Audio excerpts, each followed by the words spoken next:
Hola, buenas tardes. Mi nombre es María Virtudes Berenguer Segura y vamos a leer A solas con Dios. Tercera parte, la oración en acción. Orar por las cosas correctas. Cuando usted ora, ¿por qué ora típicamente? Si hoy fuéramos a hacer una encuesta en una iglesia evangélica acerca de temas por los que más se ora, descubriríamos que la mayoría de oraciones están a menudo dirigidas equivocadamente. Son miopes y egoístas. Típicamente oramos por salud, felicidad y éxito. Oramos por la comodidad personal. Oramos por soluciones que curen todos los problemas físicos de la vida, tales como sanidad, un lugar donde vivir, un trabajo, un carro, un esposo, una esposa, hijos, un ascenso de puesto, más dinero, etc. A pesar de lo importante que son esas cosas, en cierto aspecto, especialmente para la gente en necesidad, no tienen mucha prioridad en la lista del reino de Dios. Jesús dijo que no nos afanemos por lo que vamos a comer, beber o usar cuando sabemos que Dios suple todas estas cosas. Mateo 6, 25 al 33. Nuestra prioridad debe ser fomentar el reino de Dios. Vivimos en un mundo que sabe muy poco de lo que es verdaderamente valioso. La gente que nos rodea está yendo detrás de cosas que no tienen valor duradero. Esta búsqueda la trata con mucha habilidad Anton Chekhov en su historieta clásica, La apuesta. Esta historia nos ofrece una apreciación fabulosa del sistema de valores de la mayoría de la gente. El argumento tiene que ver con una apuesta entre dos hombres educados, con respecto a estar incomunicados. Un rico banquero de mediana edad creía que la pena de muerte era un castigo más humano que estar incomunicado porque un verdugo mata al instante. Estar incomunicado mata gradualmente. Uno de esos invitados en una fiesta, un joven abogado de 25 años, no estaba de acuerdo y dijo: vivir bajo cualquier condición es mejor que no vivir en lo absoluto. Enojado, el banquero respondió impulsivamente con una apuesta de 2 millones de rublos, diciendo que el joven no podía durar 5 años incomunicado. El abogado estaba tan convencido de su resistencia que anunció que se quedaría 15 años en lugar de 5. Se hicieron los arreglos y el joven pasó a un edificio apartado ubicado en el terreno de la gran propiedad del banquero. No se le permitieron visitas o periódicos. Él podía escribir cartas, pero no recibí ninguna. Había guardia vigilando para asegurarse de que nunca infringiera el acuerdo, pero estaban situados de tal manera que nunca podría ver a otro ser humano desde su ventana. Él recibía su comida en silencio a través de una pequeña abertura donde no podía ver a lo que le servían. Todo lo demás que quisiera, libros, ciertas comidas, instrumentos musicales, etc., se le concedía a pedido especial por escrito. Durante el primer año se podía escuchar el piano a casi cualquier hora, y él pidió muchos libros, mayormente novelas y otras lecturas sencillas. Al año siguiente cesó la música y se pidieron las obras de varios autores clásicos. En el 6.º año de aislamiento comenzó a estudiar idiomas y en poco tiempo dominó 6. Después del 10.º año de estar incomunicado, el preso se sentó sin moverse en la mesa y leyó el Nuevo Testamento. Después de saturarse con la Biblia durante un año, comenzó a estudiar la historia de la religión y obras de teología. La segunda parte de la historia se enfoca en la noche anterior al mediodía de la fecha límite en que el abogado ganaría la apuesta. El banquero estaba ahora al final de su carrera. Sus especulaciones riesgosas e impetuosidad habían socavado gradualmente su negocio. El que una vez fue un millonario confiado ahora era un banquero de segunda categoría y le destruiría pagar la apuesta. Enojado por su necedad y celoso del abogado que pronto estaba por convertirse en rico, que ahora solo tenía 40 años. El viejo banquero decidió matar a su adversario y tendió una trampa para que pareciera que lo hizo el guardia. Se metió al cuarto del hombre, lo encontró durmiendo en la mesa y se dio cuenta de una carta que el abogado le había escrito.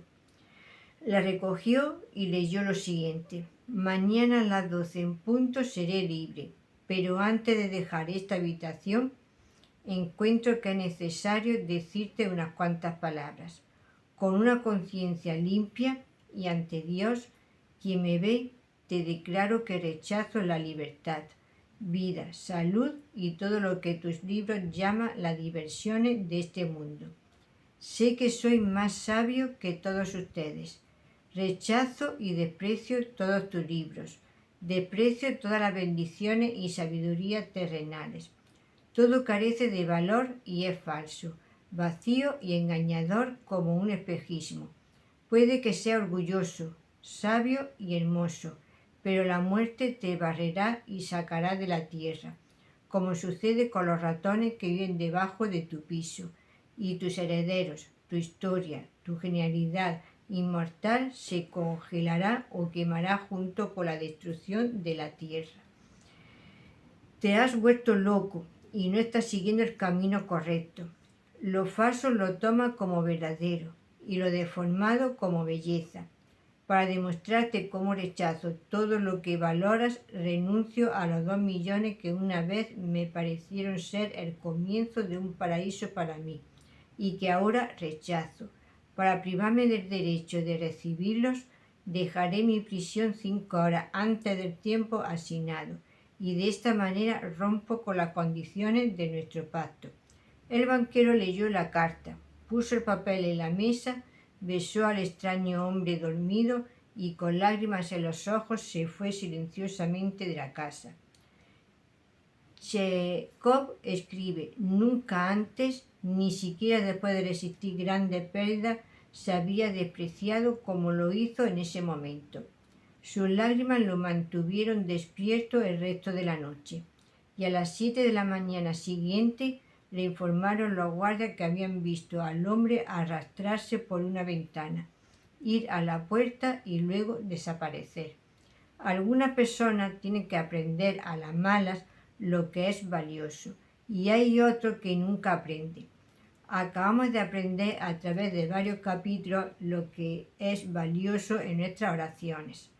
El modelo de la oración de Jesús en Mateo 6, 9 al 15 nos da el marco en el que podemos establecer nuestra propia práctica de orar. En los siguientes 2 capítulos que quedan, veremos los temas espirituales específicos que deberían ser el centro de nuestras oraciones.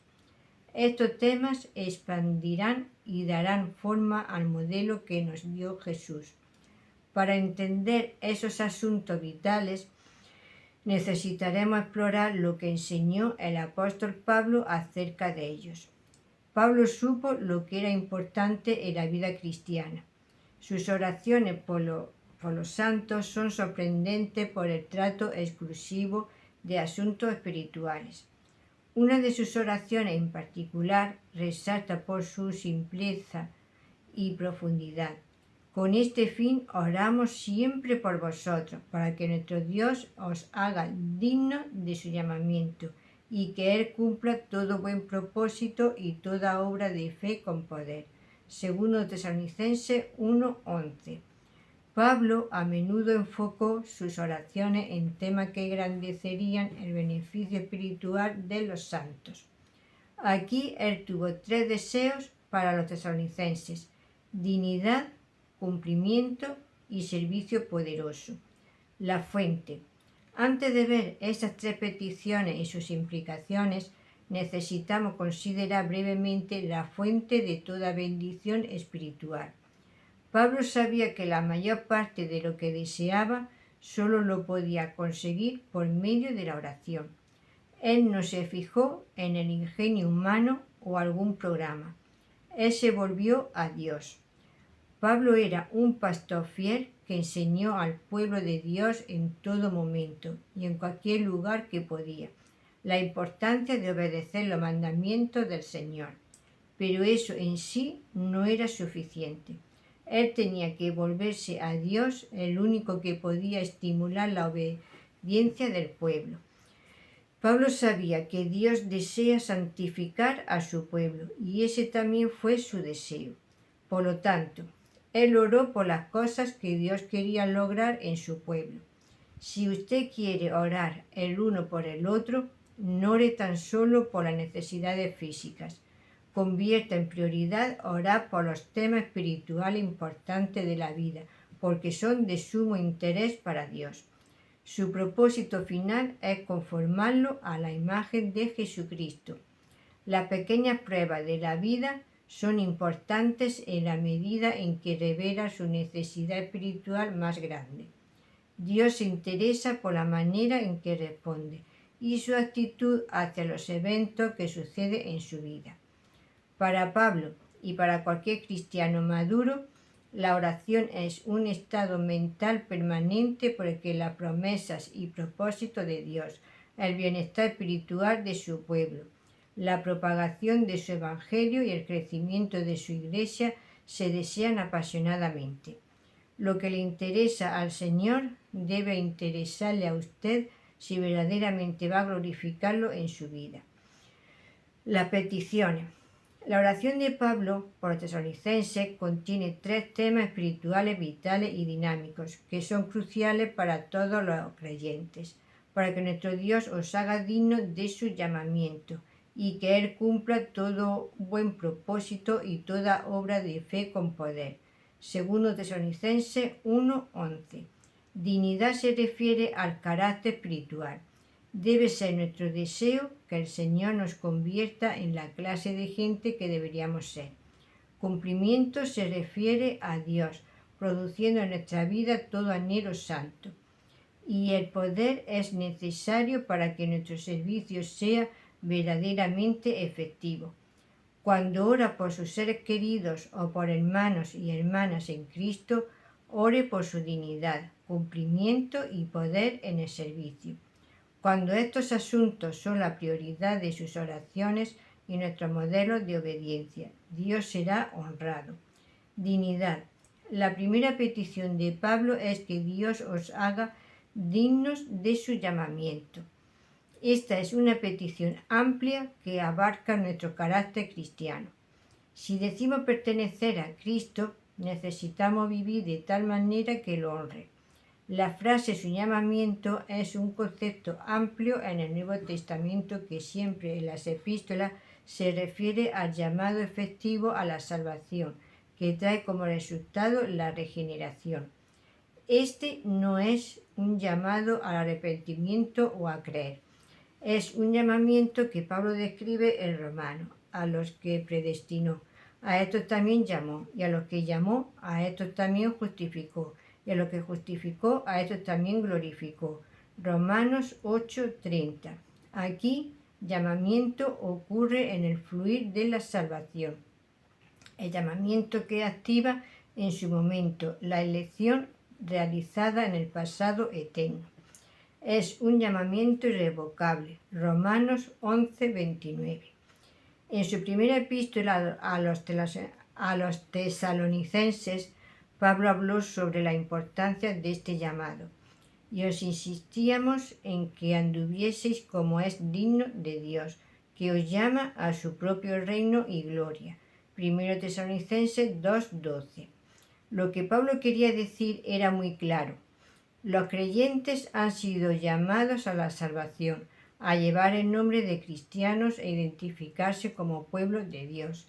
Así es que Él ora por nosotros, para que seamos dignos de llevar el nombre de Cristo. Dignidad en posición. Todos nos merecemos la muerte y no nos merecemos la salvación. Eso era cierto antes de que Dios nos salvara. Por lo tanto, podemos concluir que Dios salva al que no es digno y lo convierte en digno. Esa es nuestra posición en Cristo, así como usted fue declarado justo en la justicia de Cristo, así fue llamado digno a causa de la justicia de Él. Usted no se ganó su justicia, tampoco se ganó su dignidad. Es toda suya solo a través del regalo de la gracia de Dios. De manera que usted es digno en su estado posicional delante de Dios. Dignidad en práctica. Es en el sentido práctico que Pablo le pide a Dios que nos haga más dignos. Dios quiere que usted se merezca más el llevar su nombre, y Él usará su sufrimiento para alcanzar esa meta. Esto da muestra evidente del justo juicio de Dios, para que seáis tenidos por dignos del reino de Dios, por el cual también estáis padeciendo. 2 Tesalonicenses 1:5. El sufrimiento que Él permite en su vida separa la carne y lo acerca a Él, y eso en última instancia trae madurez espiritual. En 2 Tesalonicenses 1:11, Pablo no se interesa tanto por el proceso que Dios usa, solo que Él sea efectivo en hacernos más dignos.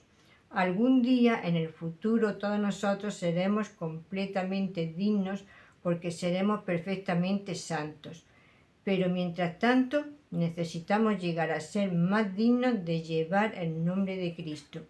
Esta es una petición que debería estar en los labios de cada creyente. Todos deberíamos desear que ningún creyente traiga reproche a Cristo o deshonre su nombre. Pablo tuvo que dirigirse específicamente a un grupo de gente de la iglesia en Tesalónica que estaba haciendo eso. Os mandamos, hermanos, en el nombre de nuestro Señor Jesucristo, que os apartéis de todo hermano que ande desordenadamente, y no conforme a la doctrina que recibieron de parte nuestra. 2 Tesalonicenses 3:6. Algunos creyentes obviamente no eran obedientes a la palabra de Dios y a la enseñanza de los apóstoles, y en cambio estaban llevando una vida rebelde. De hecho, algunos andan desordenadamente entre vosotros, sin trabajar en nada, sino entrometiéndose en lo ajeno. Versículo 11. Pueda que hayan sido dignos en su estado posicional ante Cristo, pero en verdad no estaban viviendo de una manera que lo honraba en la práctica. Usted y yo tenemos un inmenso privilegio y responsabilidad de llevar el nombre de Cristo de una manera digna. Este fue un tema constante a través de las epístolas de Pablo. A los efesios les escribió: por eso yo, prisionero en el Señor, os exhorto a que andéis como es digno del llamamiento con que fuisteis llamados, con toda humildad y mansedumbre, con paciencia, soportándoos los unos a los otros en amor, procurando con diligencia guardar la unidad del Espíritu en el vínculo de la paz. Efesios 4:1-3. A los filipenses les dijo: solamente procurad que vuestra conducta como ciudadanos sea digna del Evangelio de Cristo. Estáis firmes en un mismo espíritu, combatiendo juntos y unánimes por la fe del Evangelio, y no siendo intimidados de ninguna manera por los adversarios. Filipenses 1:27-28. Y a los colosenses les escribió: para que andéis como es digno del Señor, a fin de agradarle en todo, de manera que produzcáis fruto en toda buena obra y que crezcáis en el conocimiento de Dios, y que seáis fortalecidos con todo poder, conforme a su gloriosa potencia. Colosenses 1:10-11. Cada uno de estos pasajes nos da una apreciación perspicaz de los detalles particulares de un caminar digno, una vida que debemos esforzarnos en seguir y características que debemos pedir a Dios que haga prevalecientes en nuestra vida. A continuación tenemos una lista del Nuevo Testamento de todo lo que abarca un caminar digno. Humildad, Efesios 4:23. Pureza, Romanos 13:13. Contentamiento. 1 Corintios 7:17. Fe. 2 Corintios 5:7. Justicia. Efesios 2:10. Unidad. Filipenses 1:27. Mansedumbre. Efesios 4:2. Paciencia. Colosenses 1:11. Amor. Efesios 5:23. Gozo. Colosenses 1:11. Acción de gracias. Colosenses 1:3. Luz. Efesios 5:8-9. Conocimiento. Colosenses 1:10. Sabiduría. Efesios 5:15-16. Verdad. 3 Juan 3:4. Fructificación. Colosenses 1:10. Si verdaderamente le pertenece a Cristo, debe andar como Él anduvo. 1 Juan 2:6. Cumplimiento. La segunda petición de Pablo es que Dios cumpla todo buen propósito. La palabra griega que se traduce cumpla, plero, significa lograr. Así que Pablo está pidiendo a Dios que logre en nuestra vida todo propósito que es bueno según su definición. Los salmos a menudo reflejan este deseo. David oró: le has concedido el deseo de su corazón y no le has negado la petición de sus labios. Le has salido al encuentro con las mejores bendiciones. Salmo 21, 2, 3. También dijo: deleítate en el Señor y Él te concederá los anhelos de tu corazón. Salmo 37, 4.